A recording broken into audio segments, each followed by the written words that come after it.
Buenas tardes, ¿se escucha? Sí, perfecto. Bueno, buenas tardes también a los que estáis aquí. Llevo aquí un rato aquí, ya la que te pego yo con todos mis aparatos. Bien, vamos a seguir con el análisis discriminante, ¿vale? Por cierto, esta tarde ya pondremos las notas del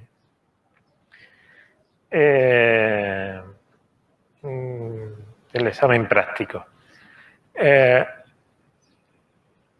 Y ya la revisión de exámenes, lo digo porque hay algunos que me lo habéis pedido, la revisión de exámenes ya la hacemos todas juntas, para no tener que estar, ¿vale? Y vamos, el que quiera revisarlo, ¿no? Que tampoco.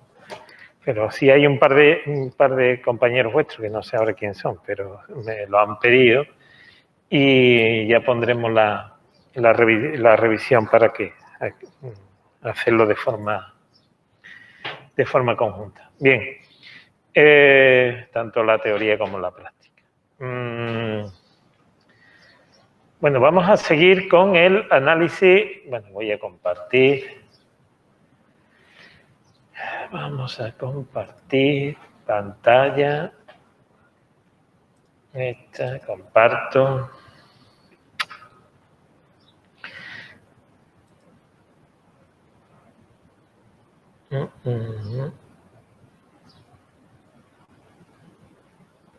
Lo tenía ya abierto.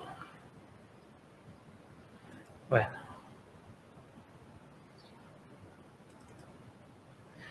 Venga, pues mirad, vamos a ver. Si os acordáis, el proyector no, yo lo he encendido, pero yo le he dado el botón, pero no. ¿Y ahora? ¿Está encendido?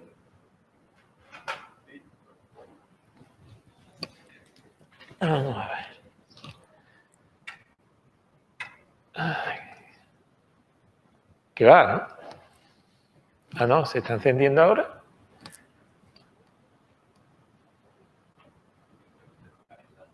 Ah.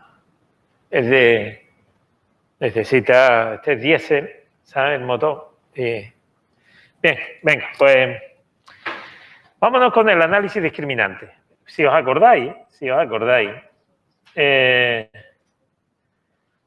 objetivo que teníamos era, dados dos o más grupos descritos a través, o poblaciones descritos a través de un conjunto de variables, de un vector de variables, lo que pretendemos hacer es establecer un procedimiento a partir del cual me permita clasificar o asignar un individuo nuevo en uno de esos grupos.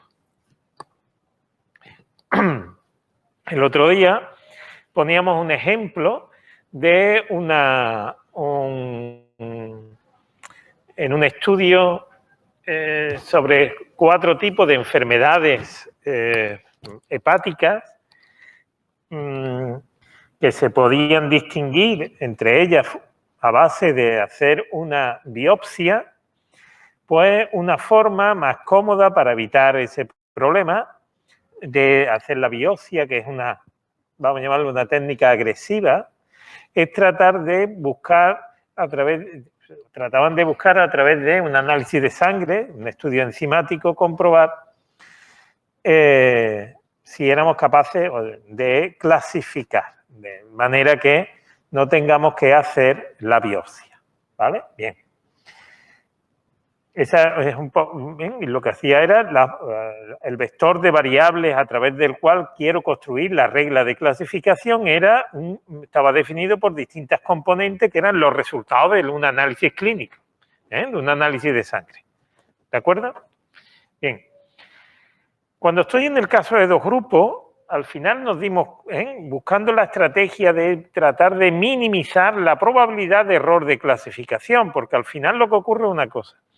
Es decir, yo, para clasificar bien, tengo que utilizar, por ejemplo, lo que dicen los médicos, la regla gold standard, ¿no? La regla de oro, ¿no? Que es decir, que es la biopsia. Pero si yo me baso en el análisis enzimático, pues eso sería otra regla de clasificación, no es la Y del Paraguay, y entonces puede ser que tengamos errores. Y entonces, es decir, de un individuo que sea de un grupo, incluirlo o clasificarlo en otro grupo distinto al que verdaderamente es. ¿Qué es lo que hacemos? Pues tratar de buscar aquella regla que minimice la probabilidad total de error de clasificación. Buscando la regla que minimizaba la probabilidad total de error de clasificación, habíamos obtenido esta, en el caso de dos poblaciones o dos grupos, habíamos obtenido esta regla. Es decir, clasificamos, aquí hay un pequeño error, clasificamos al grupo 1 si pi sub 1 por f sub 1 es mayor que pi sub 2 por f sub 2, clasificamos al grupo 2 en caso contrario, estos dos, ¿vale? Y cuando se daba la igualdad, pues entonces ahí había que tirar una moneda, porque lo que pasa es que la probabilidad de que salgan exactamente iguales es cero. Puede ocurrir. Un suceso de probabilidad nula no quiere decir que no vaya a ocurrir nunca, pero la probabilidad de que ocurra es nula, ¿vale? Bien, eso es lo que habíamos visto. Más aún, en esa regla, en el caso de la distribución, en el caso de estar trabajando con poblaciones normales multivariantes, con la misma varianza, o matriz de varianza y ecovarianza, habíamos obtenido que aquello era una función lineal, tuvimos las representaciones y demás, y claro, el problema de todo esto es que yo no tengo, generalmente uno no tiene las matrices, los valores reales de la función de densidad, es decir, los valores. Exactamente, uno no conoce completamente las funciones de densidad de probabilidad en cada uno de los grupos. Y entonces, en muchas ocasiones, uno puede suponer que sigue una distribución, pero los parámetros no los tenemos. ¿Qué hacemos? Pues obtenemos una muestra de cada grupo o subpoblación. Una vez que hemos obtenido una muestra de cada grupo o subpoblación, con esas muestras obtenemos unos estimadores de los parámetros desconocidos. Y una vez que yo tengo esos estimadores, lo que hacemos es, pues, lo que se dice inyectar esos estimadores en la función de densidad y trabajar. Aquí nuevamente aparece, sería el grupo 2. Y trabajar con las funciones de densidad, vamos a llamarle estimadas. ¿De acuerdo? Claro, eso es básicamente la idea. Cuando yo desconozco cuando desconocemos los parámetros de la distribución, lo que hacemos es estimarlos. ¿De acuerdo? Bien, esto es un poco lo que tenemos aquí. El problema radica en lo siguiente, en que yo, obviamente, cuando uno no conoce totalmente las distribuciones, lo que hacemos es obtener estimadores que sean buenos, lo mejor posible, y los inyectamos en la regla. Y así voy a tener esta región o esta otra región. Y esas serían las regiones estimadas, ¿no? Y esta sería, por tanto, la regla discriminante muestral, la versión muestral de la regla discriminante. No obstante, esa regla discriminante es una aproximación a la regla que minimiza la probabilidad total de error de clasificación.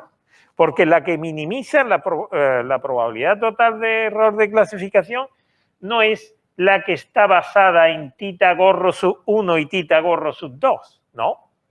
Es la que está basada en el verdadero valor de tita sub 1 y el verdadero valor de tita sub 2. ¿De acuerdo? Con lo cual, Esta posiblemente será una versión aproximada de la regla, de la mejor, de la regla que minimizaba la probabilidad total de error de clasificación. Claro, ¿yo qué voy a tener que hacer? Pues tratar de estimar en cuánto me estoy equivocando. ¿De acuerdo? Bien. Si yo quiero estimar en cuánto me equivoco, pues tengo distintos procedimientos. Uno de ellos, vamos a ver, yo no había obtenido una muestra. Yo obtengo una muestra del grupo 1 y otra muestra del grupo 2. ¿Vale? Es decir, que yo sé en esa muestra, para que me sea útil en las estimaciones, yo tengo que saber realmente a qué grupo pertenece. Es decir, volviendo al ejemplo de las enfermedades hepáticas. Yo tengo que coger una muestra de individuo y le tengo que hacer la biopsia. Y yo tengo que saber exactamente qué enfermedad tiene, exactamente. ¿De acuerdo? A esos mismos individuos de la muestra, que yo sé a qué grupos pertenece, le hago el análisis de sangre y los tengo a cada uno su perfil enzimático. 4, 5, 3, las variables que sean del análisis de sangre. Con esas muestras me permite obtener los estimadores de cada uno de los 4 tipos de enfermedad que teníamos. Para cada uno, para cada subpoblación, para cada una de las muestras. Y obtenemos, por tanto, una regla discriminante, no la más óptima, pero sí una que se puede acercar a la óptima. Bien, ¿qué puedo hacer? Pues aplico esa regla a los individuos de la muestra y veo si fallo o no. Eso es lo que se llama la tasa de error aparente, que es la probabilidad de equivocarme en la primera población o en la población iésima es el número de observaciones del grupo iésimo que yo lo clasifico de forma errónea. Es decir, he cogido un individuo que tenía la enfermedad 1, le he aplicado la regla y me dice que tiene la enfermedad 2. Pues eso, me estoy equivocando. Cojo otro individuo y dice, este tiene la enfermedad 1. ¿Y a dónde lo aplico? Dice, a la enfermedad 1. No estoy acertando. Entonces, ¿qué hago? Contar en la misma muestra cuántos aciertos, cuántos fallos y, por tanto, la estimación, una medida de la probabilidad de equivocarme es el número de veces que me he equivocado partido por el número de individuos que tengo. Eso es para cada grupo. La tasa de probabilidad, la probabilidad total, pues será esta. ¿De acuerdo? Bien. Dime.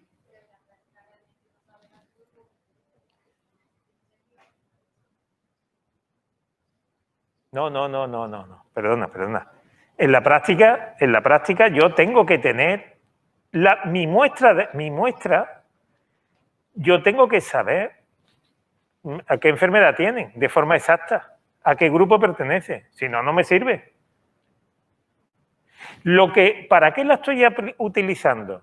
Para que cuando mañana me venga un enfermo nuevo, no le tenga yo que hacer la biopsia, sino simplemente el análisis de sangre, pero con la primera muestra tengo que conocerlo. ¿De acuerdo?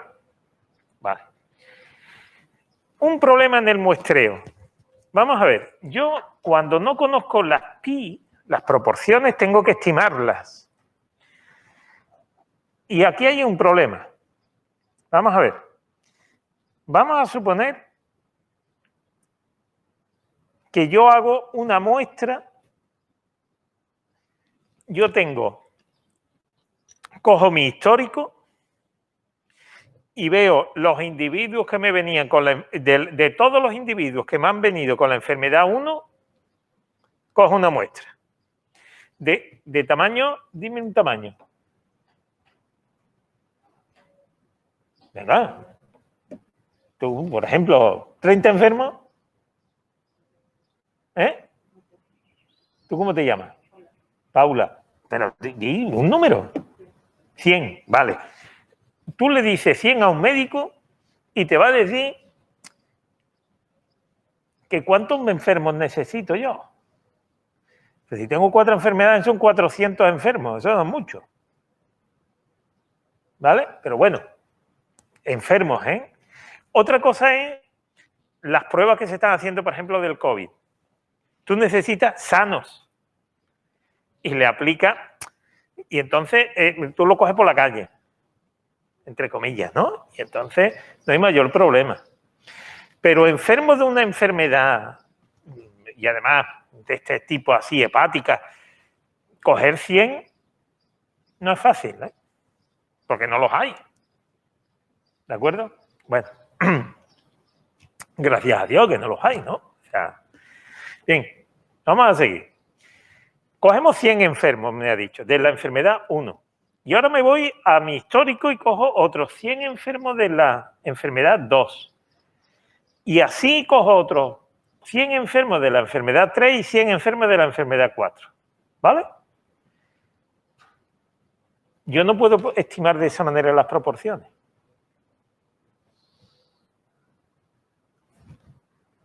Voy a tener que asumir que las proporciones son iguales, pi1 igual a pi2 igual a... y ya está. Pi3 igual a pi4. Bueno, en este caso con 2 poblaciones, con 2, ¿no? Ahora bien, si yo cojo una muestra de enfermos hepáticos que son los que me llegan ahora, y voy a coger una muestra de tamaño 400, ¿vale? Según tus indicaciones, una muestra de tamaño 400. Me viene un individuo, digo, uy, tiene una enfermedad hepática, o tiene la enfermedad 1, la 2, o la 3, o la 4. ¿Qué hago? Le hago la biopsia y digo, tiene la 2. Este uno, un individuo del grupo 2. Y le hago el análisis de sangre. Me viene otro. Le hago la biopsia. Este tiene la enfermedad 3.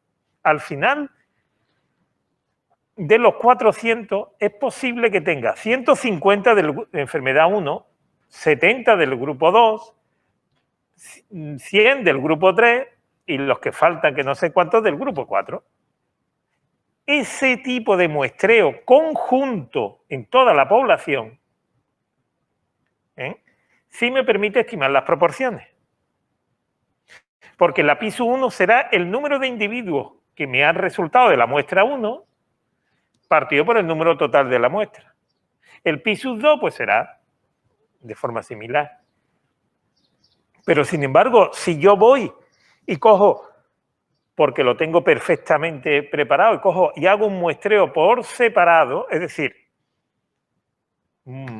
muestreo una muestra en el grupo 1, una muestra en el grupo 2 y una muestra en el grupo 3, y donde los tamaños los estoy fijando yo, esos tamaños N sub I no me permiten estimar las proporciones. Y entonces tengo que asumir o bien proporciones que me digan otros estudios, o bien asumir que todas son iguales. ¿De acuerdo? Bien. Si estamos haciendo un muestreo conjunto que no separado, pues entonces puedo estimar, por ejemplo, las proporciones de esta forma. Número total de individuos de ese grupo partido por el número total. Y sustituyendo aquí, mirad lo que sale, que la tasa de error aparente es igual al número de fallos partido por el número total. Lo cual es lógico. Ahora bien, problema que tiene esta tasa de error aparente, que por eso se llama aparente, pues que es una tasa que está optimistamente sesgada. ¿Qué quiere decir? Pues que, hombre, si no funciona para... Es decir, usted está eligiendo una muestra para obtener una regla. Y sobre ese conjunto de datos muestrales, a partir del cual usted ha obtenido una regla, coge y comprueba cómo funciona la regla. Pues cuando no funcionen en esos datos o en esos individuos, ¿dónde va a funcionar? Es decir, es posible que esté optimistamente sesgada, que el error sea más pequeño que el que realmente es. Porque estoy utilizando qué nivel de validez tiene una regla que la he obtenido con esos mismos datos. Y entonces, hay un par de estrategias alternativas para estimar los parámetros, las probabilidades de error. El método de coger una muestra, bien de forma conjunta, bien de forma separada, pero, por ejemplo, aquí la compañera nos había dicho que cogiéramos una muestra de tamaño 400, ¿no? Vale. Bueno, pues vamos a hacer una cosa. Yo voy a guardar 100. 25 de cada grupo. Con los otros 375 de cada grupo, obtengo la regla discriminante. Y con los 100 restantes, ahí voy a validar la regla, voy a estimar el error.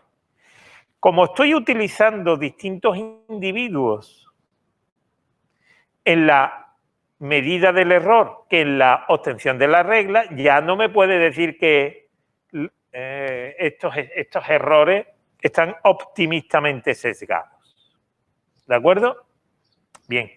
Es decir, cojo una muestra grande y lo divido en dos partes, una de aprendizaje para obtener la regla, otra de test o prueba para comprobar cómo funciona esa regla.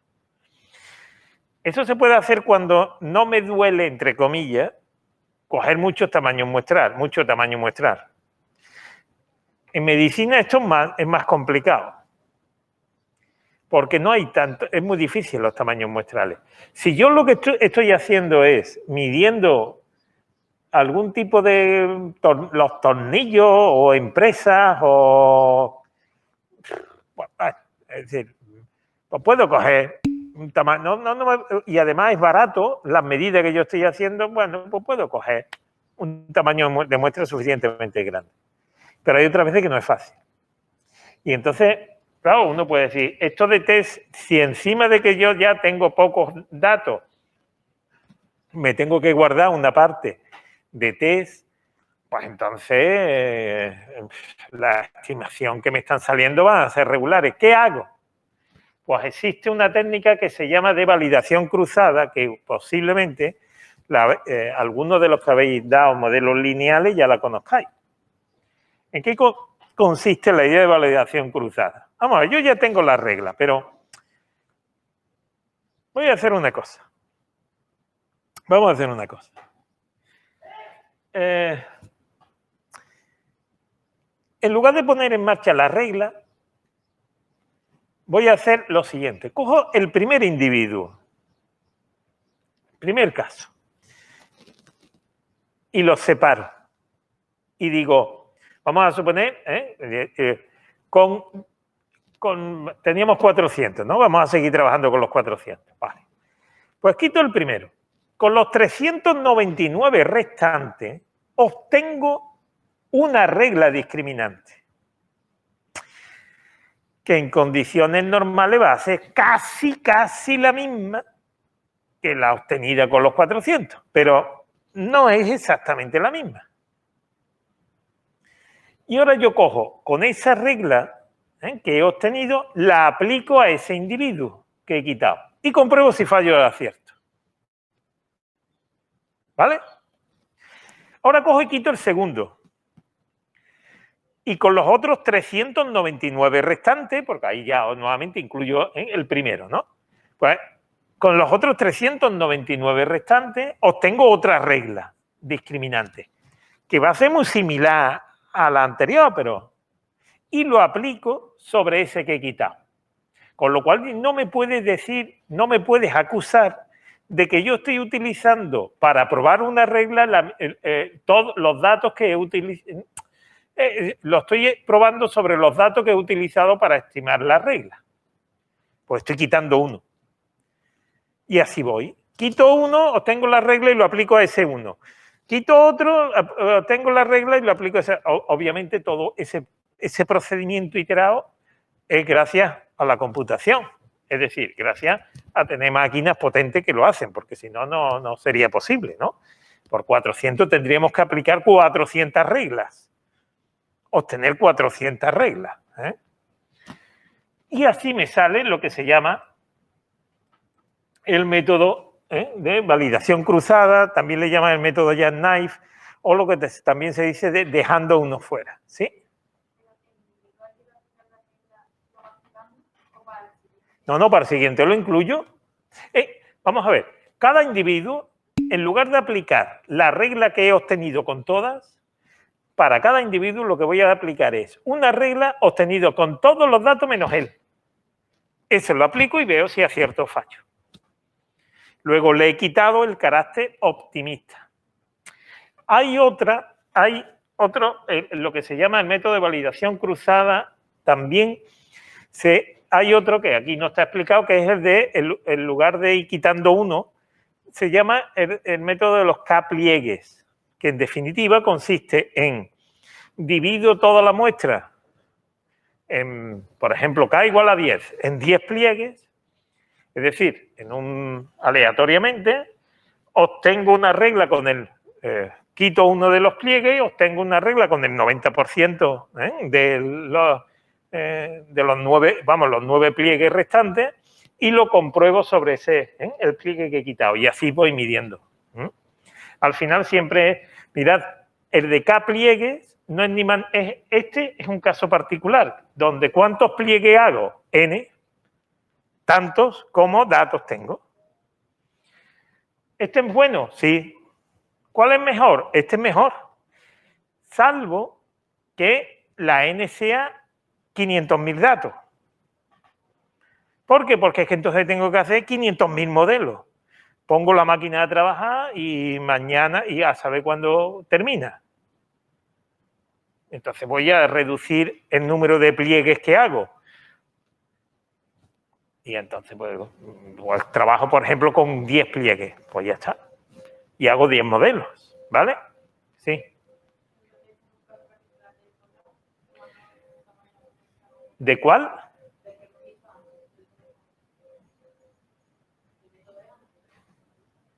¿Este? No.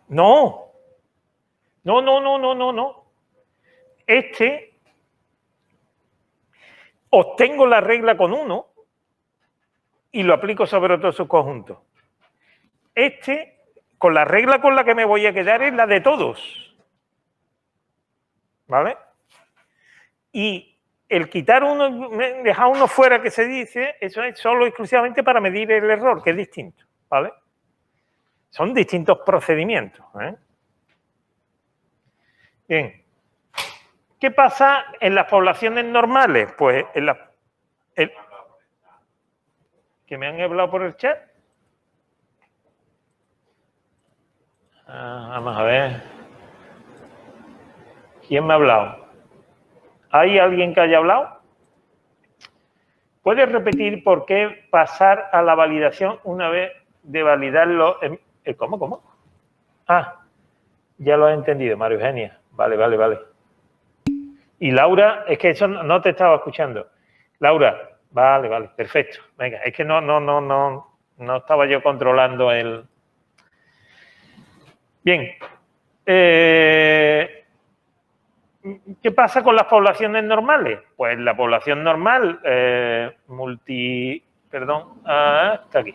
Aquí, ¿qué pasa con las poblaciones normales? Pues mirad, cuando yo tengo una muestra de una población normal y otra de otra población normal, si tenemos la misma matriz de varianza y covarianza, lo que hago es, pues mirad, es la misma muestra, pero en lugar de mu sub 1 y mu sub 2, obtengo la media x sub 1 y x sub 2, las medias muestrales, y la matriz de varianza y covarianza, pues utilizo la matriz de varianza y covarianza conjunta.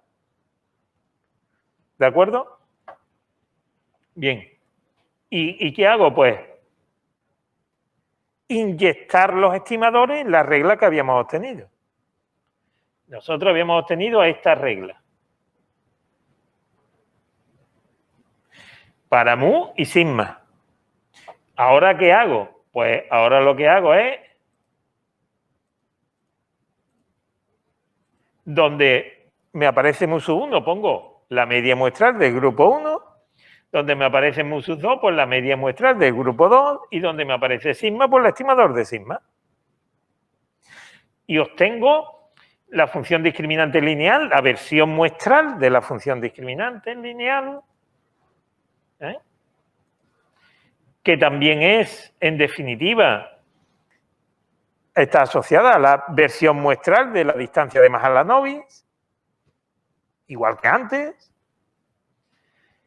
Asigno, en definitiva, a la menor distancia de Mahalanobis.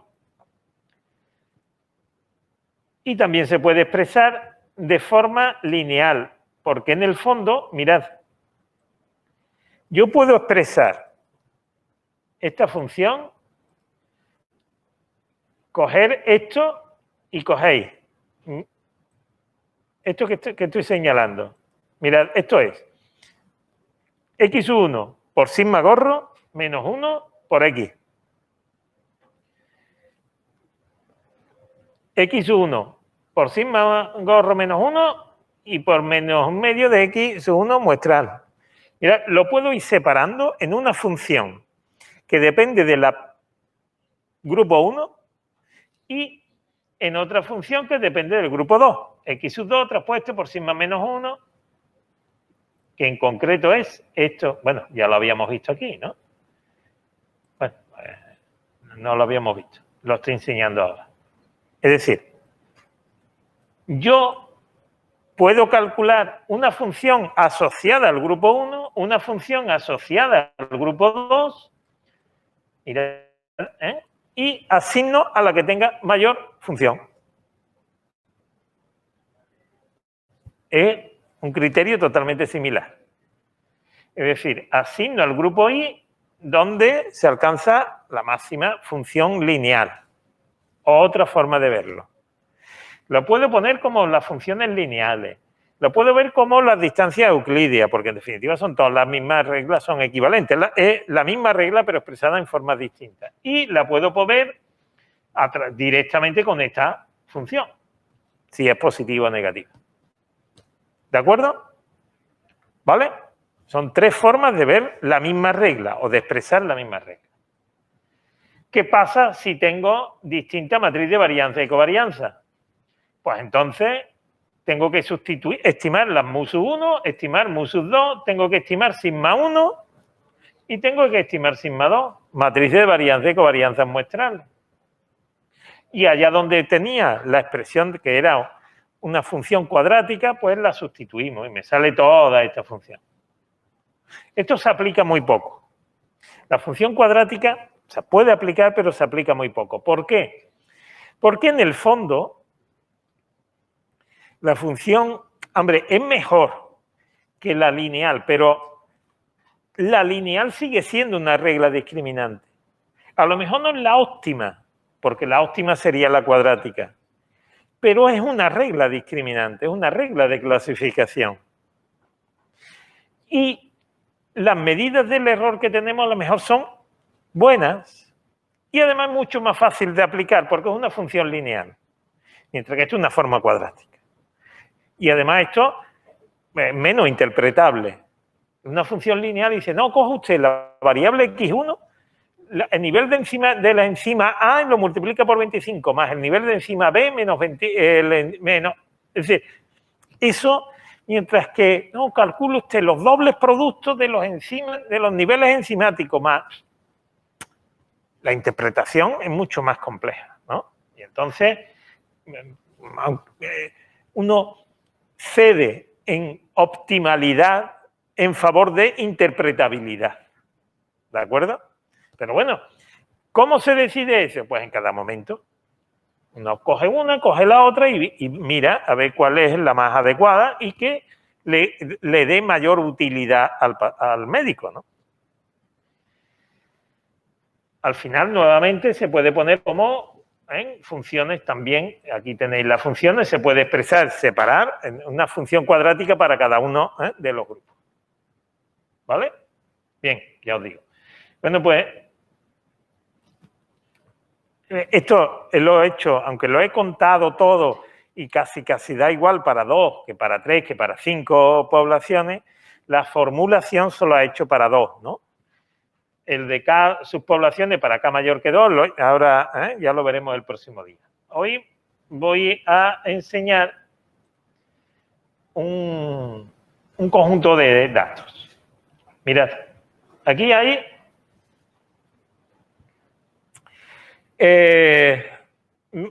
como siempre hago, no voy a aplicar la función de R, sino lo voy a calcular a mano, ¿vale?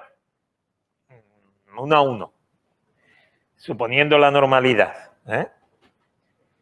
Mirad, pero lo que sí es verdad que esto hay una función que lo da todo. Pero aquí lo que voy a hacer es ponerlo, hacerlo en los cálculos basándome en los resultados de las transparencias y en el álgebra matricial, ¿vale? Mirad, esto es un conjunto de datos de salmón. El salmón, y nos interesa saber el origen de cuál es, si en Canadá o en Alaska. El problema fundamental puede ser el siguiente, en que cuando yo me voy al mercado, vamos a suponer que el de Canadá es mucho mejor que el de Alaska, o al revés, y me están vendiendo el de Alaska como si fuera para Canadá. Y yo, una vez que yo lo tengo allí, me está ahí entero, ¿qué hago? ¿Cómo descubro yo de dónde viene? Bueno, pues entonces estudian el diámetro de los anillos sobre las escamas en el crecimiento del primer año en agua dulce, eso, y el diámetro en los anillos de las escamas en el crecimiento del primer año, esto es agua marina, en el mar. Eso lo detectan, los que saben de esto son capaces de detectarlo y lo miden, ¿vale? Y quieren saber si con esas dos variables soy capaz de distinguir entre un grupo u otro y clasificarlo. Aquí tenemos los datos, tengo estas 3 variables. La primera variable es la clasificación, es decir, yo he cogido una muestra están aquí, una muestra de salmones de Alaska y otra muestra de salmones de Canadá, que yo sé de dónde vienen. Y lo que quiero es desarrollar una técnica, una regla, que cuando me venga un salmón nuevo, que yo no sé de dónde viene, aplicarle la regla. ¿De acuerdo? Bien. Aquí tenéis los datos y están ploteados de forma que estoy poniendo pues los niveles del... los colores están como el salmón, vamos, el origen del salmón. Y mirad, aquí tengo los de Alaska y los de Canadá. En el eje horizontal, la medida de los diámetros en agua dulce, y en el eje vertical, la medida del diámetro en agua marina, ¿no? Mirad, estas serían las varianzas. Vamos a suponer varianzas iguales, ¿vale? Esta sería la S sub 1, la S sub 2, el número de datos de cada uno. Mirad, tengo 50 y 50. Los pi sub y gorro puedo suponer que son iguales. N sub i partido por n. Esta sería la matriz de varianza y covarianza de una, la conjunta. ¿De acuerdo? Estas serían las medias. Es decir, este vector es el vector de media del grupo 1. Este otro vector es el vector de media del grupo 2. ¿De acuerdo? Vale. Luego yo tengo sigma gorro, x sub 1 media y x sub 2 media. ¿Vale? ¿Qué tengo que hacer? Calcular d sub s. ¿Qué era d sub s? X sub 1 media menos X sub 2 media traspuesto por sigma gorro menos 1 por X sub 0 menos... Esto es una función lineal. Voy a calcularlo. Los coeficientes, que es esto, sería la diferencia de las medias por la inversa de la matriz sigma gorro. Esto es un vector de dimensión 2. Esto. ¿Cuál sería el término independiente? El término independiente, la constante, sería esto mismo por un medio de x1 más media más x2 media. Bueno, y le tengo que quitar el logaritmo neperiano de pi sub 1 partido por pi sub 2, pero como aquí pi sub 1 y pi sub 2 son los mismos, vale 1, logaritmo neperiano 0, ¿vale? Pues esto es lo que estoy calculando. Estoy calculando todo lo que no depende de x sub 0, ¿vale? Y me sale esta constante. Solución. ¿Cuál es la regla discriminante de sub s? Menos 0.12 por la variable diámetro en agua dulce, más 0.05 por el diámetro en agua marina, menos 5,54. Si eso es positivo, asignamos al grupo de agua al grupo 1, exactamente. Y si sale negativo, pues al grupo, perdón, al Alaska, porque el grupo 1 era Alaska, exactamente. Si sale positivo, digo que viene de Alaska. Si sale negativo, digo que viene de Canadá. Si es igual a 0, pues me corto las venas. ¿Vale? Lo voy a hacer. Eso es mala suerte. Esa es la regla. ¿De acuerdo? Más aún, mirad. Si yo hago esto igual a 0, voy a hacer la representación gráfica. Eso es una recta.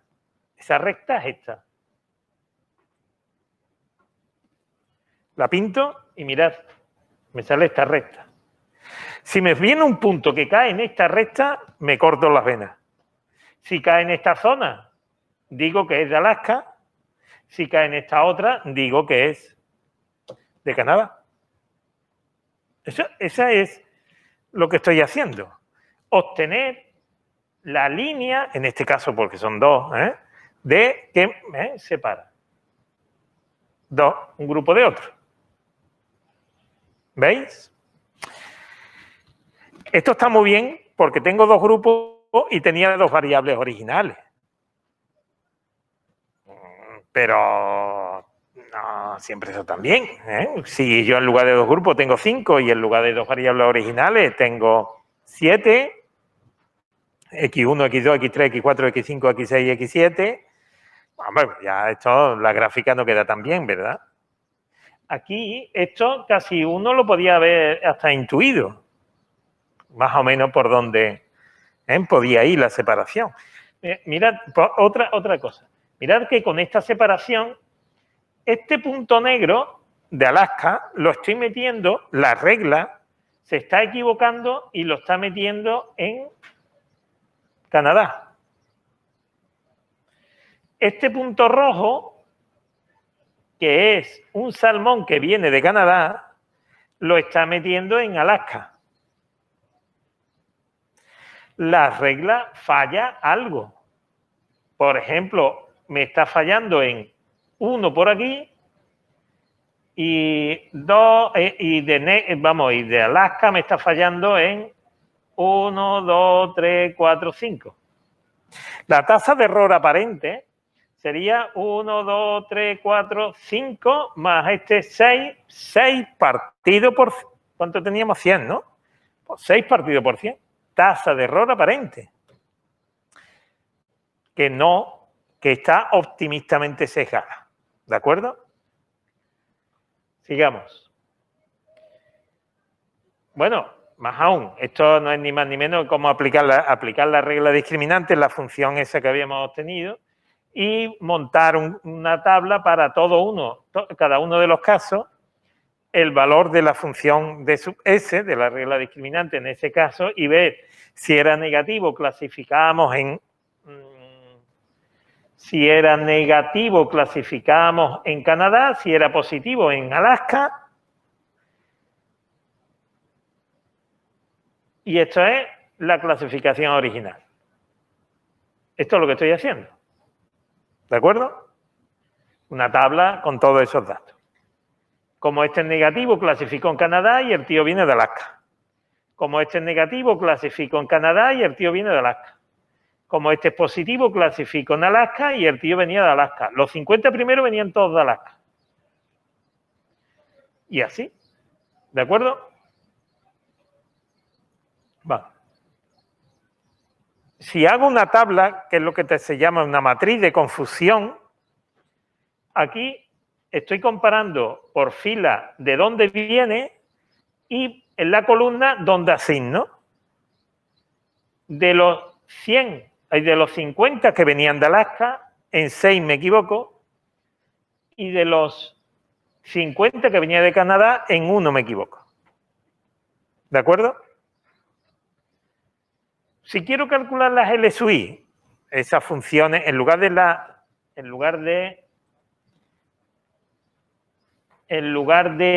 sub S, que es lo que lo he calculado y he comprobado cuándo era positivo y cuándo negativo, si quiero calcular las LSUI, esto, voy a calcularlo nuevamente, repito, lo voy a calcular a mano.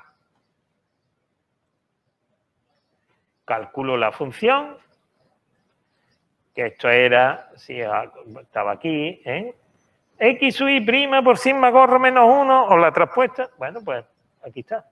La traspuesta de la media por la inversa de la matriz de varianza y covarianza que habíamos llamado matriz de dispersión por... Esta es la L. Y ahora la voy a almacenar. Digo que me vaya a almacenar. Voy a coger el caso, el valor que toma L en el grupo, la función del primer grupo, la función del segundo grupo, y voy a clasificar al mayor de los dos. Bueno, pues esto es en definitiva los cálculos, que ya os digo, son cálculos simples. Caso 1. La función asociada al grupo 1, ¿qué valor toma? 79. La del grupo 2, 80. ¿Dónde clasifico al grupo 2? Canadá. Por ejemplo, el caso 3. ¿Cuánto vale la función asociada al grupo 1, que era Alaska? 117. Y al grupo 2, que era Canadá, 112. ¿A cuál es del mayor? A 117. ¿A dónde asigno? A Alaska. Esto es, estoy repitiendo lo mismo. En lugar de razonar con, antes he razonado con esta función, si era positiva o negativa, y ahora pues estoy razonando con estas funciones asociadas a cada y esta regla de clasificación. ¿De acuerdo? Lo que estoy haciendo es una tontería, porque ya os digo, es lo mismo.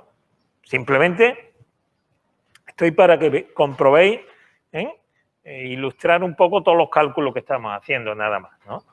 Más aún, os repito, en la práctica, nada de lo que yo estoy haciendo hay que hacer. Habrá que irse al programa R que ya está, que además lo hace más rápido que todo lo que yo estoy haciendo. Sigamos. Y nuevamente me podéis preguntar, ¿entonces para qué lo hace? Para que veáis lo que hay dentro, ¿no? De esto, no es por otro motivo, no es para ilustrar.